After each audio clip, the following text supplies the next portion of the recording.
In the early 20th century, Japan was a small island nation with big dreams. Within just a few decades, it would build a massive empire, shock the world with a surprise attack, suffer devastating defeat, and then rise again, this time not through war, but through peace and technology.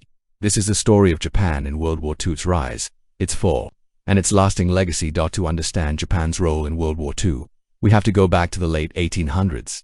After centuries of isolation, Japan opened up to the world and rapidly modernized. It built factories, railroads, a strong navy, and adopted Western ideas fast. By the early 1900s, Japan had already beaten China and even Russia in wars. It gained new territories and began to see itself as a major power. But Japan didn't have enough natural resources to fuel its growing industries, so its leaders believed the answer was expansion, especially into Asia. During the 1920s and 30s, Japan's military became more powerful in politics. Nationalism rose. Many believed Japan had a special mission to lead Asia, and they were willing to fight for it. In 1931, Japan invaded Manchuria, a region in northern China, claiming it needed to protect its interests. This marked the beginning of Japan's aggressive expansion. By 1937, Japan launched a full-scale war against China. The conflict was brutal. In places like Nanjing, Japanese troops committed terrible acts against civilians. At home, the Japanese government used propaganda to support the war. People were told they were freeing Asia from Western rule, but in reality, Japan was building an empire, one that controlled Korea, Taiwan, parts of China, and soon, much more.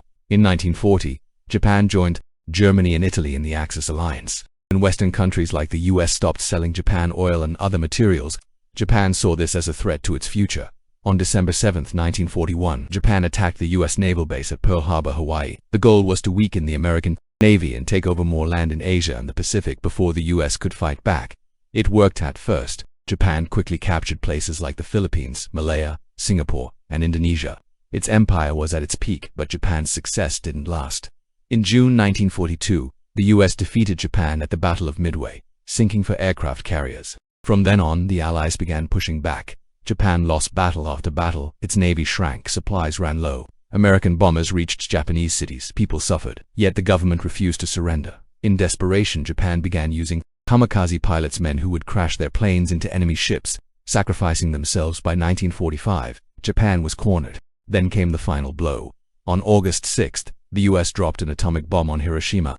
3 days later, another bomb hit Nagasaki. Over 100,000 people were killed instantly. Many more died from radiation. On August 15th, Emperor Hirohito announced Japan's surrender. For the first time, the Japanese people heard his voice. The war was over. After the war, Japan was occupied by the United States. Its military was disbanded. Leaders were put on trial. A new constitution was written. Article 9 promised that Japan would never go to war again. Over the next decades, Japan focused on rebuilding. Help from the US and the Korean War economy, Japan's industries grew. It became one of the richest countries in the world, but the war left scars. Some countries still remember Japan's aggression and demand more apologies. In Japan, the memory of the bombings and the soldiers lost remains powerful. Japan today is known for peace, technology, and culture, but the shadow of World War II still shapes its identity and its relationships with the world. Japan's journey through World War II is a story of ambition, destruction, and recovery, from rising empire to devastated nation, and finally to peaceful world power. Japan's past holds lessons for us all. History isn't just about dates and battles, it's about choices, consequences, and the paths nations take. Thank you for watching.